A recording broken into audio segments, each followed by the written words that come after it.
Good evening. I'm Captain Marcus Brooks. After 28 years in the skies, I thought I'd seen every kind of passenger there is. I was wrong. Tonight, let me tell you what happened on Flight 719. Dr. Elena Cross boarded Flight 719 from Chicago to Phoenix, carrying nothing but a small leather duffel and a paperback she had no intention of reading. She was 39 years old, dressed simply in dark jeans and a plain sweater, her dark hair pulled back without ceremony. She'd spent 12 years as a trauma surgeon at one of Chicago's busiest emergency departments, and this trip, a visit to see her sister, and for the first time in longer than she cared to admit, an actual vacation, was the first stretch of real time off she'd taken in 3 years. She settled into seat 12A, tucked her duffel beneath the seat ahead of her, and closed her eyes before the plane had even finished boarding. Not asleep, just resting in the particular way people learn to rest when sleep itself has become unreliable. Beside her in 12B, a man named Craig Doyle introduced himself with the easy confidence of someone who assumed every flight was an opportunity to network.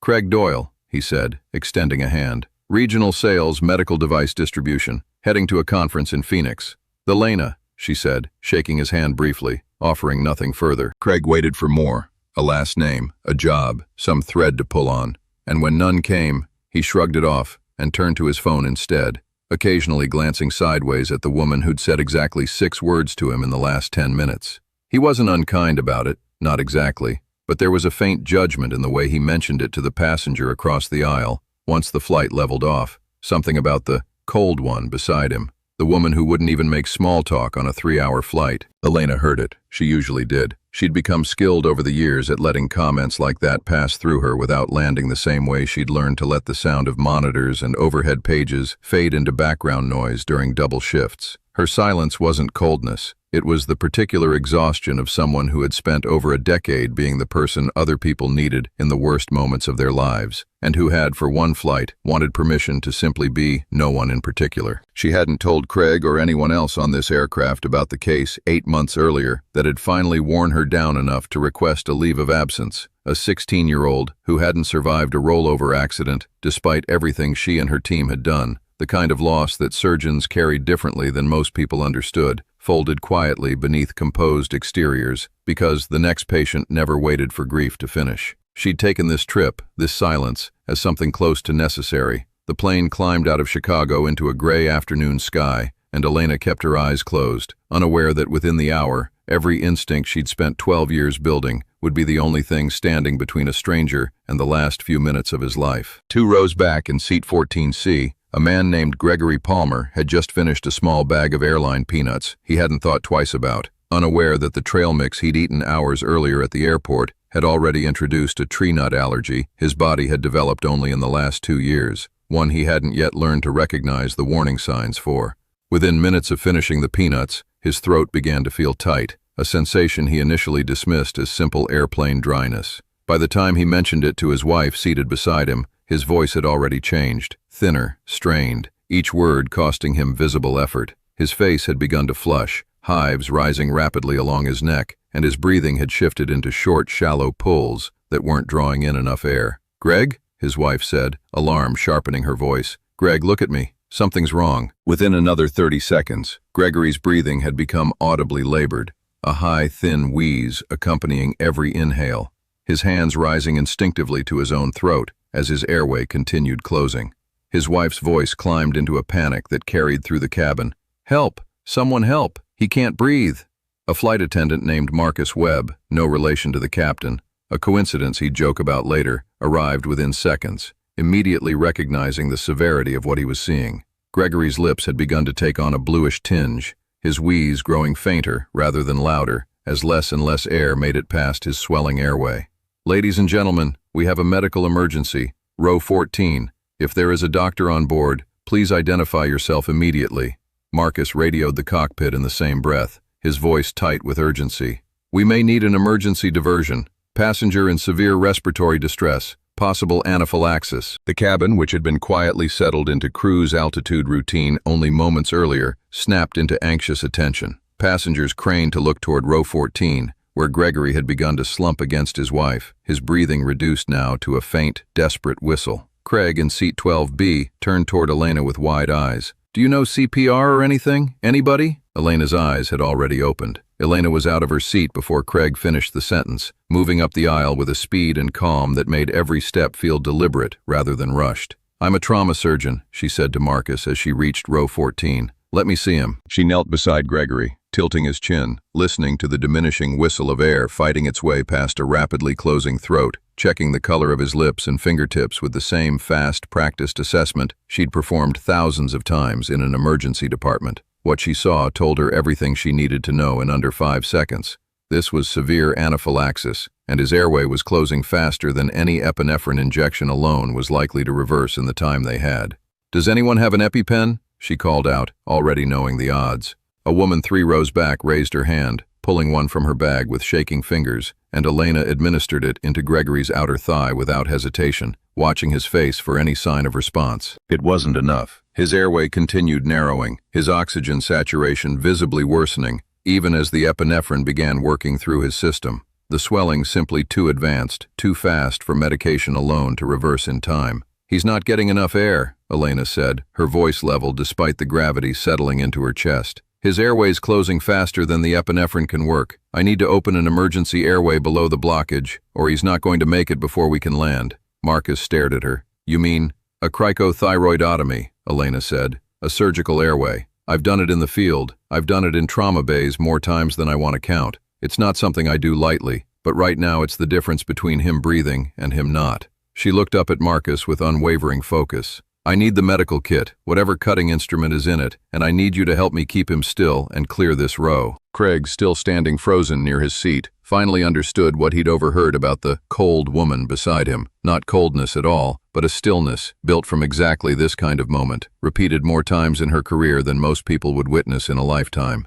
The flight crew cleared the surrounding rows quickly, passengers shifting forward and back to give Elena room, the cabin falling into a tense, watchful hush, broken only by Gregory's wife's quiet, terrified breathing and the increasingly faint whistle of her husband's own struggling breath. Marcus returned with the aircraft's emergency medical kit, and Elena moved through it with fast, sure hands, locating a scalpel and a small length of flexible tubing meant for exactly this kind of contingency, equipment most passengers never realized commercial aircraft carried. "I need you to hold his head steady right here," she told Marcus, positioning his hands with quick, clear instruction. "Don't let him move, no matter what." She located the cricothyroid membrane by feel, the same landmark she could find blind after over a decade of practice, and worked with a speed that looked almost gentle from a distance, though every motion carried the precision of someone who understood exactly how little margin for error this procedure allowed.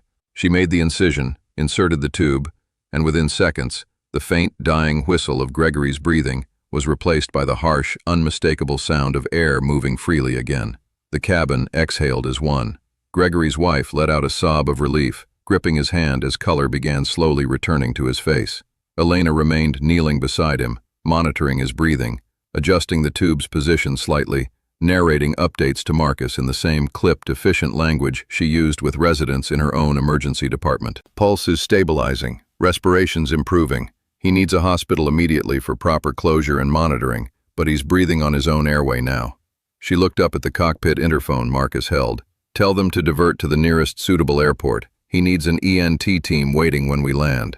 In the cockpit, Captain Diane Ashford had already begun the process the moment Marcus's first call came through, and within a minute of Elena's update, the aircraft was turning toward Albuquerque, the nearest airport capable of handling the emergency. Paramedics being alerted before the plane had even completed its turn. The 20 minutes it took to reach Albuquerque passed with a strange, suspended quality, the cabin quiet in a way that felt different from fear, closer to reverence. Passengers watching Elena work with the kind of attention usually reserved for something almost sacred. She never once raised her voice, never once betrayed the pressure of what she was managing, monitoring Gregory's breathing and pulse at steady intervals, adjusting the makeshift airway with small, careful corrections whenever his positioning shifted. Craig, back in his seat, watched the woman he'd quietly dismissed as unfriendly less than an hour earlier work with a focus and skill that left him almost unable to reconcile the two versions of her in his mind. He thought about the comment he'd made to the passenger across the aisle. The cold one wouldn't even make small talk,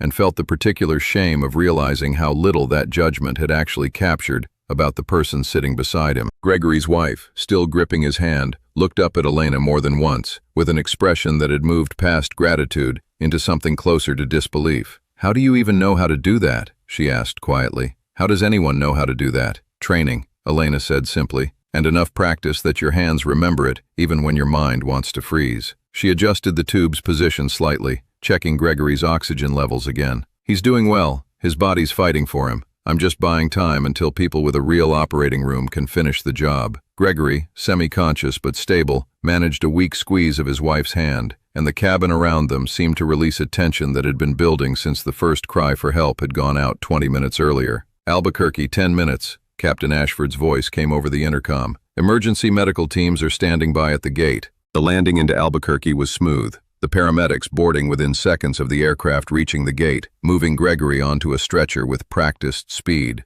while Elena briefed the lead paramedic in rapid, precise terms. Procedure performed, time elapsed, vitals throughout transport, everything the receiving trauma team would need the moment he arrived. Cricothyroidotomy performed, roughly 22 minutes ago, she told them, handing over notes she'd scrawled on a napkin during the descent. Airways patent, breathing independently, but he needs ENT to properly close and manage that airway once he's stable. Anaphylaxis triggered by tree nut exposure. Make sure that's flagged for the receiving team. The paramedic glanced at her with open respect. You, a physician, ma'am? Trauma surgeon, Elena said. Chicago. As Gregory was wheeled off the aircraft, his wife paused beside Elena, unable to find words adequate to the moment, settling instead for a hug that said more than any sentence could have. Thank you doesn't feel like enough, she said. You saved his life. I don't know how to say that in a way that means what it actually means. You don't have to, Elena said gently. Just get him home safe. That's thanks enough. Craig approached last, once the immediate chaos had cleared, his earlier confidence entirely humbled.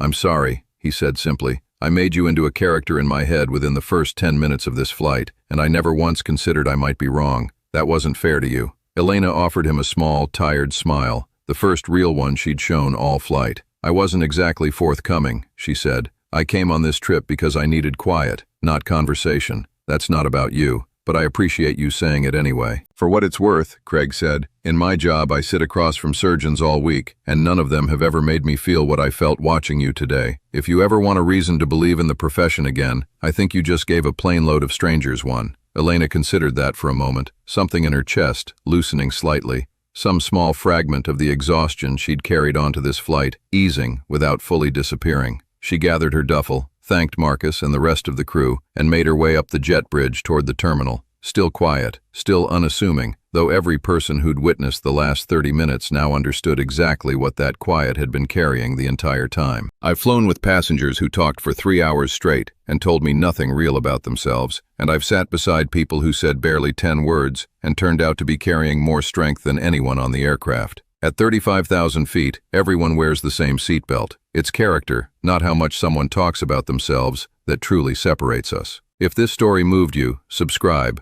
and I'll see you on the next flight.